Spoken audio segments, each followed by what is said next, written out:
Olá, boa noite a todos. A paz de Jesus. Meu nome é Carolina. Meu nome é Justo. Nós somos casados há 10 anos, temos 3 filhos, Catarina de 5 anos, Theo de 3 anos e meio e Luca de 1 ano e meio. Eu sou fisioterapeuta, sou professora, do ensino superior. Eu sou engenheiro mecânico e sou professor de ensino superior também. E a gente participou, dando um testemunho, na oficina de dinâmica familiar em tempo de isolamento social, de distanciamento social, que fez parte das atividades do 1º de maio, promovida pelos profissionais do Reino e pela Renovação Carismática Católica do Brasil. E como tivemos vários problemas técnicos, resolvemos gravar um vídeo, resumindo um pouquinho o que a gente partilhou. Importante, começar a partilhar falando por que esse isolamento, Nós estávamos em São Paulo no início do ano e voltando de São Paulo, nosso filho mais novo, Luca, de 1 ano e tantos, ele começou já tínhamos problemas respiratórios e começamos a analisar o que ele tinha, E uma semana antes de começar nosso isolamento, a médica responsável diagnosticou Luca com asma.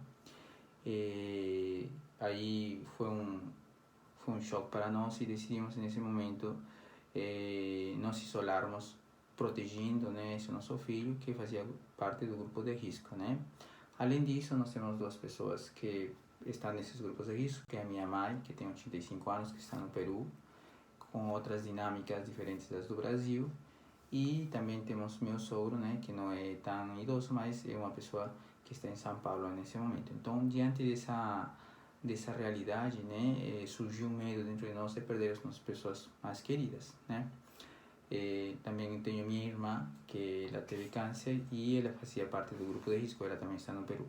E diante desse medo, a gente começou a reavaliar muitas coisas referentes a nosso modo de enxergar a vida, nosso modo de nos relacionarmos com as pessoas queridas, nosso modo de nos relacionarmos com esposos, de nos relacionarmos com nossos filhos, com nosso trabalho, com as pessoas próximas, distantes. E aí a gente começou a rever algumas questões e a entender este momento especial que nós estamos vivendo. Pra gente, não tem sido um tempo ruim, diferente do que tem sido talvez para algumas pessoas. A gente tem tentado vivenciar esse momento como um tempo de oportunidade, de crescimento, de reavaliação de vida, de reavaliação de objetivos de vida, de princípios para a educação dos nossos filhos, de bases que sustentam o nosso casamento, de planos futuros. Então tem sido um tempo muito intenso mesmo. Muito rico. Mas muito rico e muito fértil. Eu acredito que a gente vai colher inúmeros frutos desse tempo. Então, só para vocês entenderem um pouquinho da nossa dinâmica. O Justo trabalha em Recife, o trabalho dele é lá, então ele fica parte da semana lá. E eu fico aqui com as crianças e tenho uma funcionária que me ajuda durante o dia. E decidimos afastá-la, para nos proteger e para resguardar a família dela também.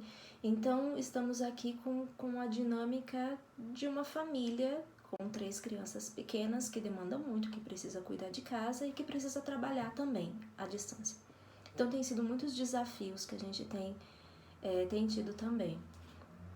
E a gente tem, acredito, conseguido lidar bem com isso, sem tanto estresse, sem tanto cansaço, Então, tem sido um tempo de muita reflexão. Eu acho que as minhas reflexões, particularmente, elas foram disparadas por alguns eventos. Nós assistimos logo no início da pandemia uma entrevista de um biólogo chamado Átila Yamarino, se eu não me engano, Yamarino, que aconteceu no Roda Viva. E ele falava um pouquinho da questão do isolamento, da necessidade, do comportamento do vírus e tal. Mas o que mais me chamou a atenção na entrevista dele foi como ele finalizou. Que ele dizia assim, que provavelmente nunca mais o mundo será o mesmo depois dessa pandemia. E eu comecei a pensar, Eu falei, caramba, como é que vai ser isso, Realmente o mundo parou, todos os países pararam, independente do seu poder aquisitivo, todo mundo parou. E como que vai ser depois, Que mundo pode ser esse? Será que vai ser um mundo melhor? E entrei nessas reflexões, né? Comecei a pensar o que eu poderia fazer melhor, como, né, eu poderia criar meus filhos melhor. E depois, na Sexta-feira Santa, o Frei Raniero, quando ela menciona na homilia, ele dizia da necessidade de vivermos a quaresma espiritual e física, né? Ele relacionava o tempo da quaresma, da reclusão que é necessária, que é da liturgia, que a liturgia sugere, com esse tempo de reclusão que a gente está vivendo, né? E que é necessário sair dessa quaresma como um homem novo, né? Então, isso foram coisas assim que questionaram muito o meu coração. Que nos impactaram, né? Que nos E impactaram ver o muito. Papa também levantando a cruz, né? Esse sofrimento de ver o Papa sozinho, né? Nessa quaresma foi muito impactante, nos deixou muito tristes, abalados, mas também nos fortaleceu no entendimento que precisamos encontrar esperança para este momento, dar esperança, né? É um tempo novo, um tempo diferente. Nada vai ser igual, não é só porque nós estamos dizendo isso, não, sino que todo o mundo está repensando como vão ser as relações entre empresas, entre instituições, como vai ser o comércio, há um novo foco, nada do que era antes feito dessa forma será feito novamente dessa forma, né? Mudarão as perspectivas. Todo mundo está olhando para a China, por exemplo, para ver como ela está reabrindo seu mercado e vai enxergar os negócios, e esse modelo vai ser levado para o mundo. Sou um exemplo disso, né? Hoje nós somos professores, estamos levando capacitações para podermos interagir com os alunos virtualmente e de uma forma mais eficiente e aí por diante. Então, realmente esse foi o nosso primeiro impacto. Todo mudou. E aí, não mudou para bem, mudou para mal, nós não sabemos. E aí vem a palavra oportunidade. Veio a palavra oportunidade. Oportunidade de quê? De reavaliar, de pensar, de rever como nós estamos como casados, como nós estamos com nossos filhos, como nós estamos com a nossa família, como nós estamos com as pessoas próximas, distantes, né? E isso tem sido um momento de muito questionamento. E esse questionamento nós queremos passar para vocês porque nós não queremos ser exemplo de nada, pelo contrário, queremos questionar, né? E como Deus nos questiona e como tem nos questionado neste processo. Outra coisa que me chamou muito a atenção é que quem é mãe e tem criança pequena em casa, né? A maior parte das escolas particulares, elas estão fazendo atividades à distância. E tem sido um desafio, né, sentar com a criança dentro da rotina do dia a dia, fazer atividade, interagir com a criança, levar a criança para o momento do encontro virtual. E logo no tem início... sido uma luta. Mas assim, logo no início, né, algumas mães compartilharam alguns áudios, algumas relatando suas realidades, outras fazendo como forma de piada, coisas que diziam basicamente assim, né? Não vejo a hora que a escola volte porque não sei o que fazer com meu filho em casa. E isso não me pareceu engraçado, né? Isso me pareceu triste, profundamente triste, né? De eu ter filhos e não saber o que fazer com eles e não esperar a hora que a escola volte, que é um depósito onde eu vou lá, deixo eles às vezes o dia todo, né? Só pego eles na hora que eles estão cansados, trago para casa e durmo. Então isso foi uma coisa que doeu na minha alma de mãe. Né? Eu tenho 3 crianças pequenas, sei que não é fácil, né? Os meus também não são fáceis, mas me fez pensar, né, que, caramba, os filhos, eles são bênção, eles são presente, eles são uma dádiva, para mim é uma alegria, né? Tem que ser pra gente que é pai uma alegria compartilhar a vida, ensinar os nossos filhos. E eu estava vendo esse momento, apesar de cansativo, como uma experiência de eu poder participar da formação intelectual dos meus filhos, né? Porque é meu dever a formação moral, a formação religiosa, a formação de valores, de família, de pessoa, mas não há a informação intelectual. E aquilo doeu no meu coração, porque eu falei, caramba, né? O que eu, como mãe, posso fazer para mudar essa concepção? Para fazer com que as pessoas enxerguem que é uma oportunidade de estar com seu filho, de vê-lo crescer, de descobrir coisas novas. E é nesse contexto que eu tenho vivido essa experiência. Não tenho me estressado com as atividades, faço à medida que dá, escolhi momentos em que as crianças estão mais calmas para fazer. Se não dá, não dá. Se não dá, a gente faz em outro momento. Se é um trabalho que pode ser substituído por outro, ou é um trabalho muito simples, a gente não faz, propomos outros tipos de trabalhos. Mas, assim, me alegrava ver a descoberta do mundo, a descoberta das letras, dos sons, da junção, da formação das palavras, né? Isso é coisa que me alegra de ver. E de ver o quanto meus filhos podem ser criativos. Então, aqui em casa eles gostam muito de brincar de Lego, acho que isso é uma herança do Justo, assim. E num domingo de manhã eu fui surpreendida pelo Theo, que tem 3 anos e meio, que veio com, né, um monte de pecinhas encaixadas, formando uma torre e tal, e falou: mamãe, montei uma lançadeira de foguete. Eu falei: nossa, né, uma lançadeira de foguete, que coisa legal, né? Com 3 anos de idade eu nem sabia que isso existia. A Catarina monta drones, né? Outra coisa que eu jamais saberia que existia. Então eu falei: gente, que legal, meus filhos têm domínio de palavras e de conhecimento que eu não tinha na idade deles. Que coisa bonita isso, né? Vê-los fazendo teatro, por eles juntaram as coisas e começaram a montar uma peça de teatro, eles negociando para ver de quem é a vez, como que vão dividir os brinquedos, como que vão dividir as peças, né? Quanta riqueza que às vezes a gente perde pela correria do dia a dia e que a gente está tendo a oportunidade de olhar. Então a gente tem visto esse tempo muito pelo lado positivo. Uma coisa que eu acredito que tem ajudado muito é a manutenção de uma rotina, né? Eu acho que isso é fundamental. Às vezes é difícil, porque a gente também está se adaptando ainda, né? O Justo quase não fica em casa, então agora ele está, então ele tem que ser inserido na rotina. Mas a gente tem estabelecido uma rotina que é uma rotina um pouco mais leve, um pouco mais flexível, porque a gente não tem horários tão rígidos, mas que existe uma sequência.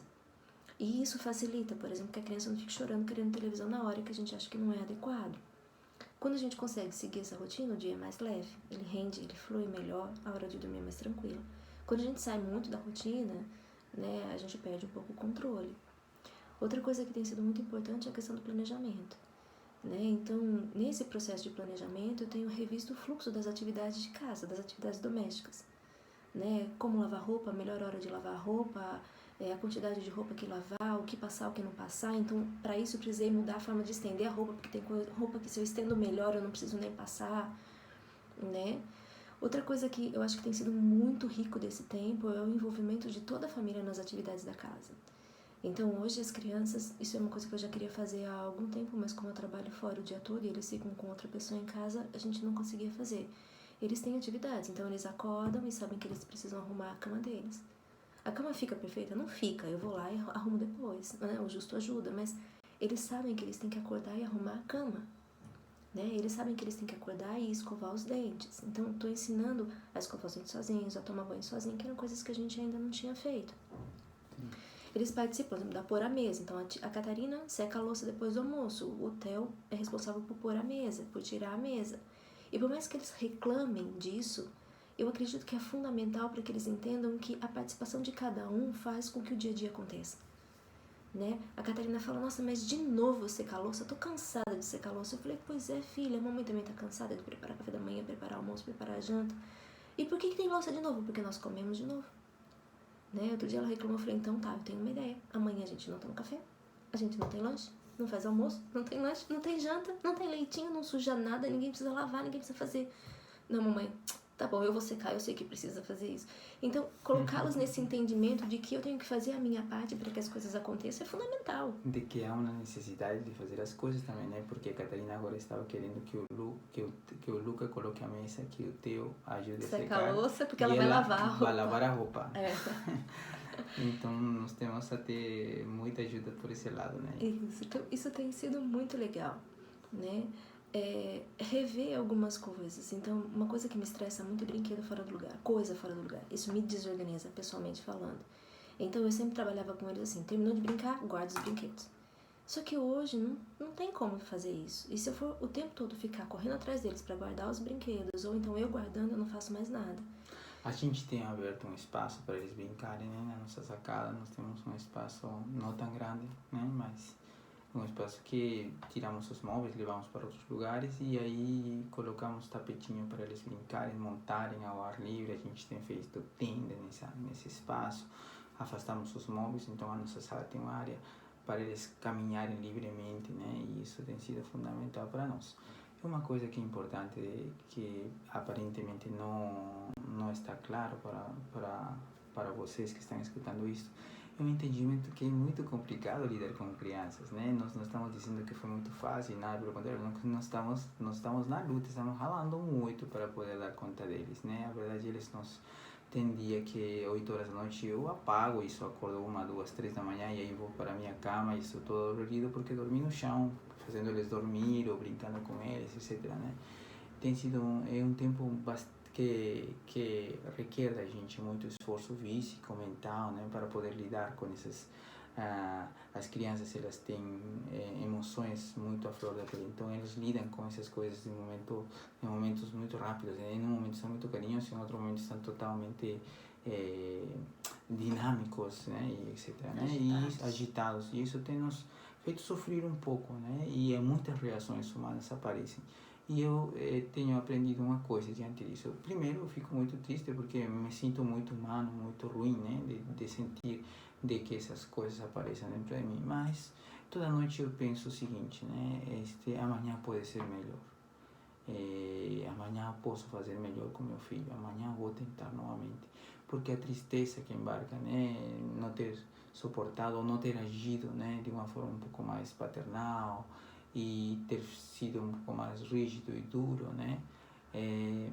Talvez não construa a meu filho.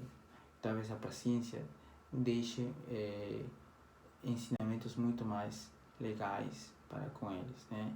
Eles são imagem da gente, não tenha dúvida. Nossa filha, ela é um baú de ideias. Baú de ideias. Todo dia ela tem uma ideia, ela quer trazer coisas para nós e a gente precisa dar atenção, né?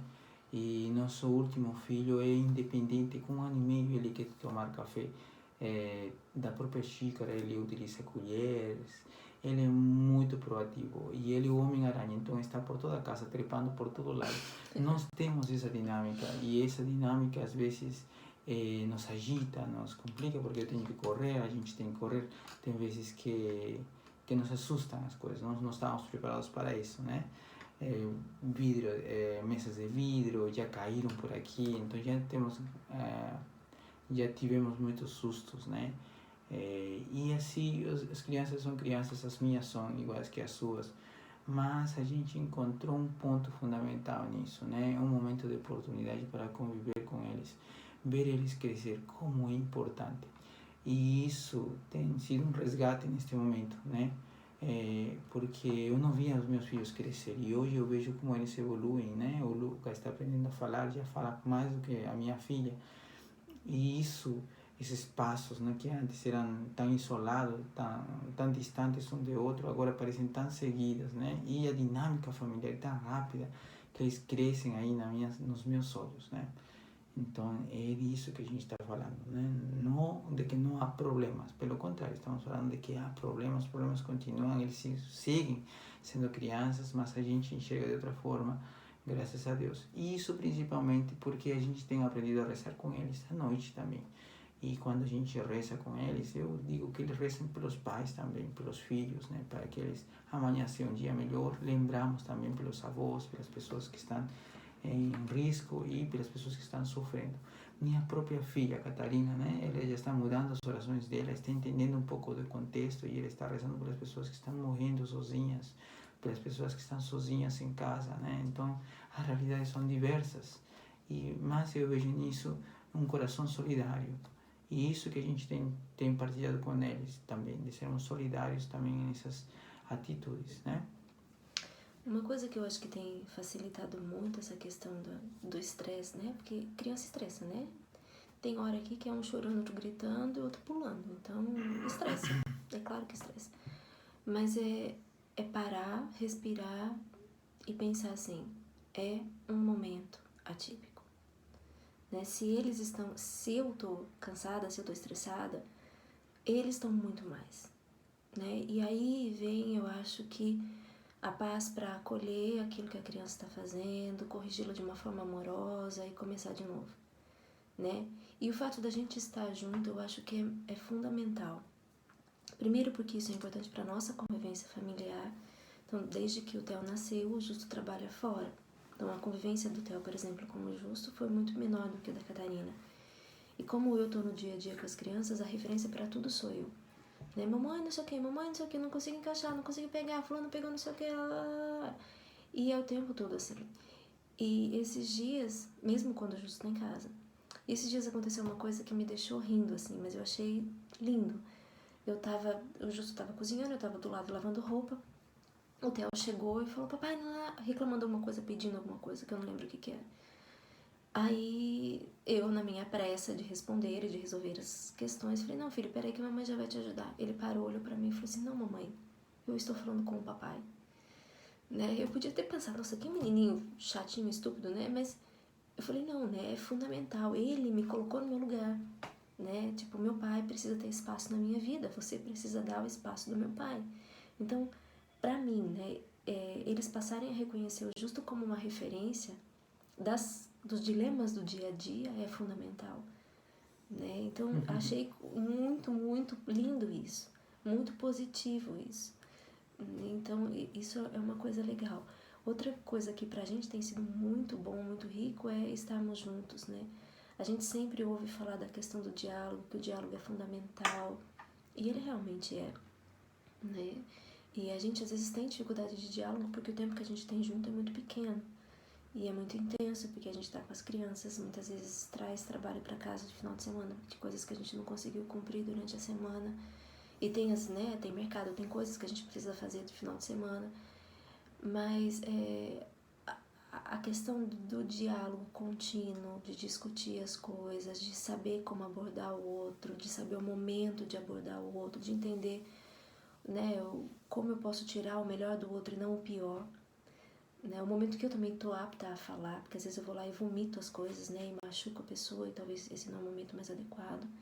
Dentro dessa dinâmica do dia a dia, ela tem sido fundamental.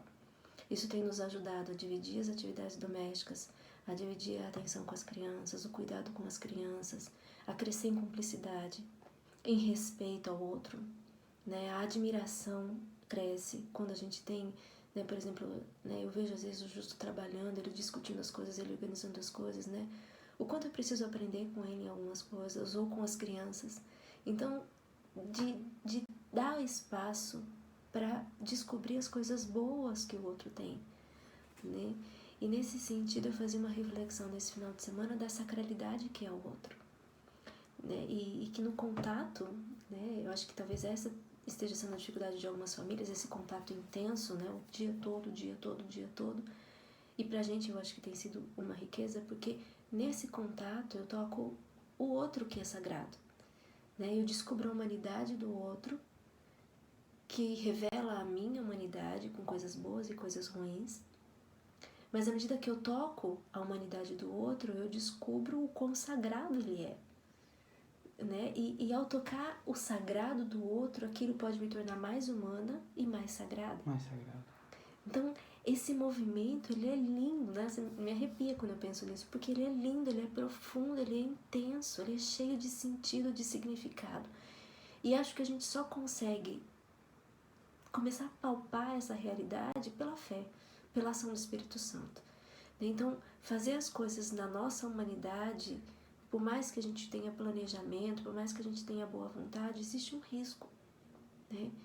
E não é que eu esteja parando para rezar, né? Que eu tenha longas horas de oração, não tenho. Mas eu tenho tentado fazer de cada minuto da minha vida uma doação e pedir que Deus me use, me mova, né? Que eu seja um canal do Espírito Santo, que Ele haja na minha vida, para a formação da minha família, para a formação dos meus filhos, para a construção, para a instrução do meu casamento, para o fortalecimento das bases do meu casamento, né? Das relações com as outras pessoas. Então tem sido um tempo profundo. Eu acho que eu ainda continuo vivendo o sentido da quaresma, no sentido da reclusão, né? Da interiorização, da tentativa da busca da mulher nova em mim. E isso tem sido lindo nesse processo, né? E acho que tem sido a base para que todas as outras coisas possam ser construídas, né? É importante isso porque eu acho que cada um enfrenta o isolamento de uma forma diferente, né? Para mim foi uma oportunidade, né? Um momento precioso porque eu estava sufocado com tantas atividades, né? Com quantas ideias, né? E a pandemia me deu um lapso de tempo para pensar, para avaliar e para sonhar. Isso foi muito fundamental para mim porque a gente algumas atividades foram se acumulando o ano inteiro e e muito estresse com as crianças, com o trabalho, com o planejamento e tudo isso. E quando chegou a pandemia, eu cheguei em casa e agora sim eu posso planejar, posso pensar que tanta disciplina que eu queria dar, tantas coisas que eu queria aprender, tantos momentos que eu queria curtir com meus filhos, né? Lógico, né? O meu sonho é curtir com meus filhos sempre na praia, etc. Agora não tem isso, mas haverá outros momentos de desfrutar de uma história, de histórias passadas da minha mãe, do meu pai. Acho que isso é fundamental. E uma coisa que é importante também, além de você trabalhar você mesmo, né? Ver quais são os seus planos, quem você quer se tornar após a coronavírus, também ver o que você quer com a sua parceira, né? Isso é fundamental, né? Então, é importante que você se dê um tempo para abrir um vinho, para namorar, para conversar, né? Nesses momentos em que a gente tem aberto um vinho, nossos papos têm sido muitos papos cabeça fundamentais, né? A gente tem evaluado se estamos felizes no lugar onde estamos morando, se estamos contentes com a educação do nosso filho, contentes com a educação da nossa filha, se nossa filha está tendo tal tipo de avanço ou retrocesso, né, na evolução que ela própria tem, como a gente se encontra no trabalho, como a gente está com a família distante, que tipo de relação nós estamos cultivando. A gente tem partilhado muito isso. E quando você partilha, não só passa por isso, né? Senão você começa a olhar alternativas, e quando você partilha isso com outra pessoa, é muito mais enriquecedor, porque a outra pessoa tem outra visão, e ela te engrandece, e ela te dá o norte. Não necessariamente necessita ser assim, e essa resposta te faz pensar novamente que as coisas não precisam ser como eram.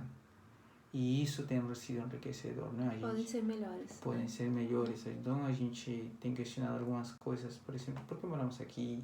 Podemos ter uma coisa diferente, um pouco mais simples, mas um lugar para as crianças correr, se divertir, crescer, né, à vontade. É até esse tipo de questionamento. Que tipo de educação nós queremos dar para o nosso filho? Uma educação que preze pela religiosidade, pelo pleno conhecimento, ou simplesmente que pelo inglês, né, que está tão de moda e tudo isso. E aí a gente vai encontrando, né, o que é importante para nós, o cerne das coisas, né? Outra coisa importante dentro deste processo, e agradeço a Deus por ter nos iluminado nesse processo, é encontrar amigos à distância. A gente tem se aproximado de pessoas muito queridas, né? Meu amigo Darwin no Peru, desde quando eu tenho 16 anos conheci ele. Outro dia, em domingo de Ramos, ligamos para ele, abrimos um vinho e conversamos durante 2, 3 horas, né, por videoconferência. Mostrei aos meus filhos estavam super calmos, conheceram ele, conheci as filhas que estão grandes já, e aí a gente bateu um papo como se tivesse deixado ele ontem, né, no Peru. Temos falado com padres na Itália semana passada, e aí por diante. Então a gente tem aproveitado desses recursos, né, para poder se aproximar mais. Converso muito mais com a minha mãe, a gente tinha se distanciado um pouquinho por essa nossa vida, né, e com a minha irmã também. Então a gente tem retomado muitas relações muito positivas na nossa vida, né?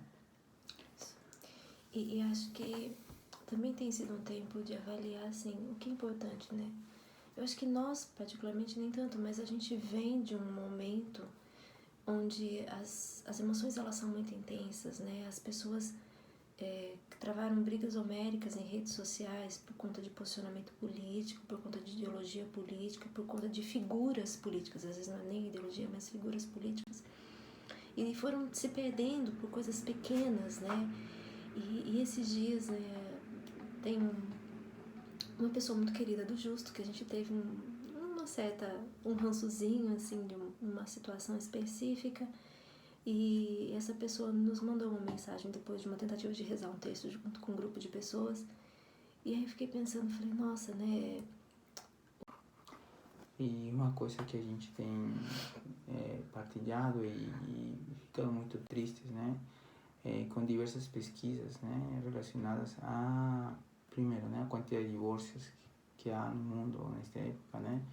Parece que a convivência, né, tem sido tem trazido um fator desgastante dentro dos casais, e isso nos entristece também, porque nos perguntamos, né, quais são as bases desses matrimônios, dessas relações, né?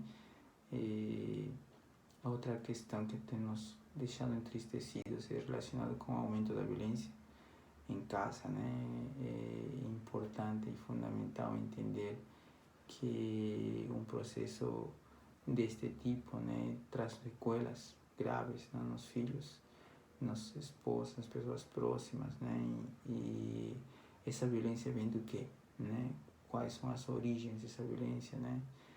E por último, né, e acho que é interessante e importante também que algumas pesquisas no mundo apontam um aumento de consumo em casa de bebidas alcoólicas.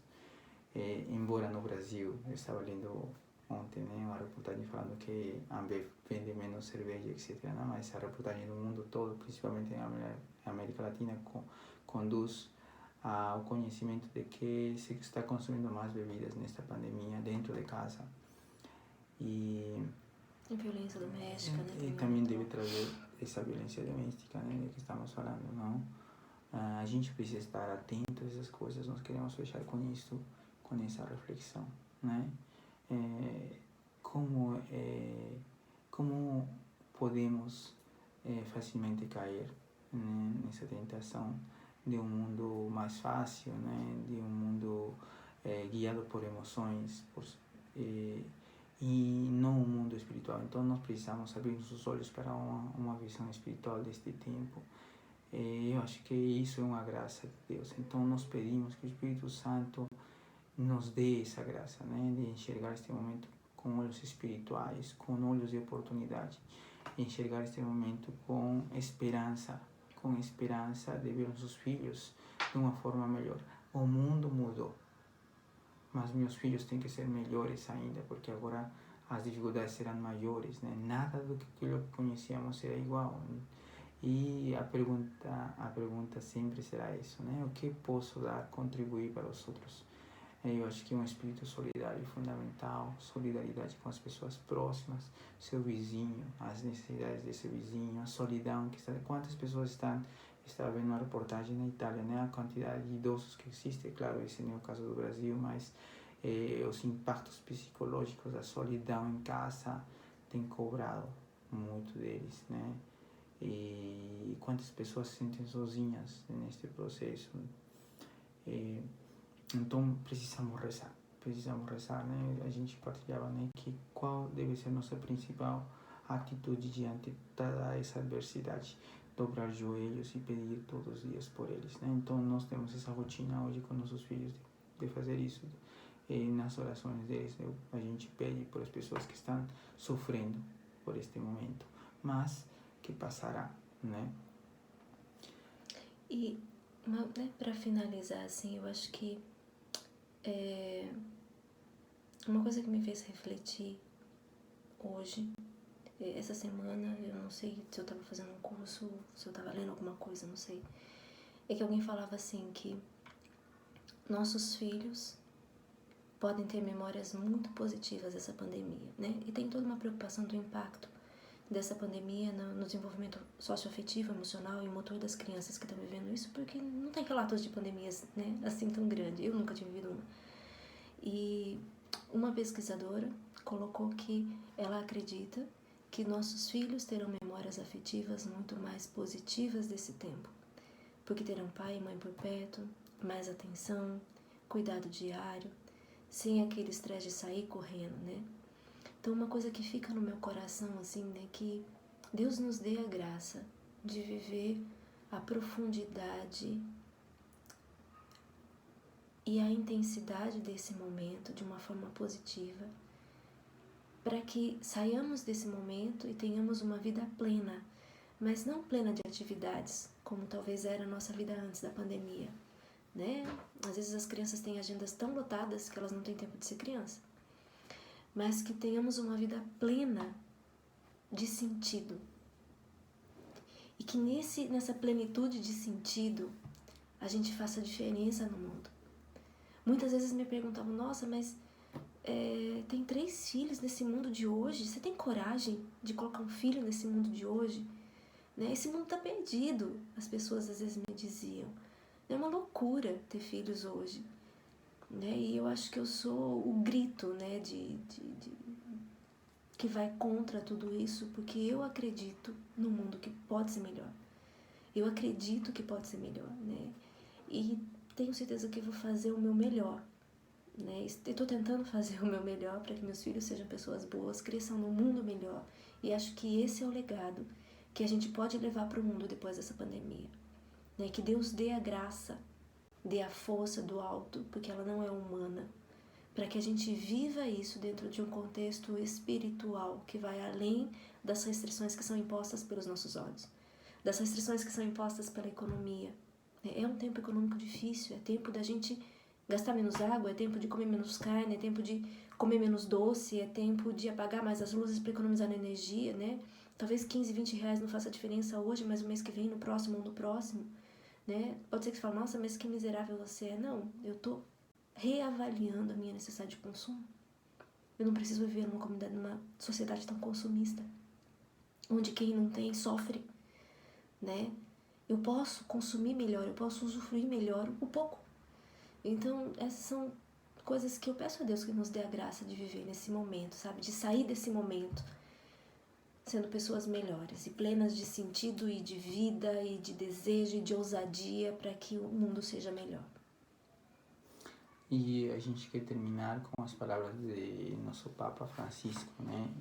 Na homilia de domingo, falando sobre o bom pastor, ele disse assim, né? Jesus, o bom pastor cuja autoridade se expressa pelo serviço, é um chefe que para comandar doa a vida e não pede a outros que se sacrifiquem.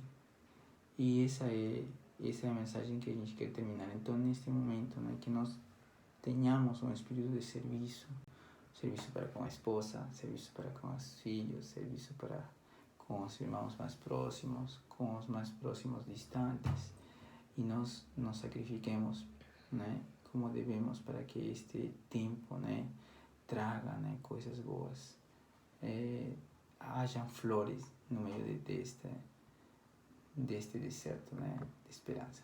Amém? Um abraço para vocês. Um abraço, fiquem com Deus. Obrigado por escutar.